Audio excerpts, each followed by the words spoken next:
Тя не иска секс, издъних се. Здравейте, пише ви мъж на 29 с жена на 24. Заедно сме от почти година. Всичко между нас вървеше гладко, но аз прецаках нещата. Тя харесва ласките, прегръдките, целувките, нежността.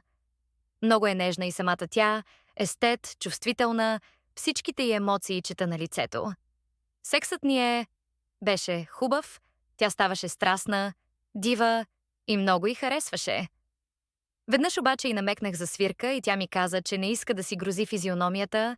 Никога в живота си не била виждала по-грозно и отвращаващо нещо от духаща жена. Някога мислила да мастурбира и пуснала порно. Там видяла свирка и веднага й минал мерака. Това тя ми го каза. Друг път пак я питах за свирка, а тя се засмя и отговори: "Ти да не би да си латентен гей?" И излезе от стаята омърлошена.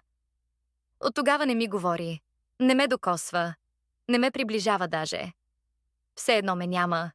Казвам и "Здравей", а тя даже не ме поглежда. Снощи случайно видях в Google историята, че е търсила билети за родния си град Варна. В момента живеем заедно в София. Явно ме оставя. Обичам я, но нейният пламък угасна. Тя мен явно вече не, а преди умираше за мен. По цели дни ме мачкаше, беше като залепена за мен, очите й светеха, а сега... Аз се издъних, знам, виновен съм. Как да се извиня?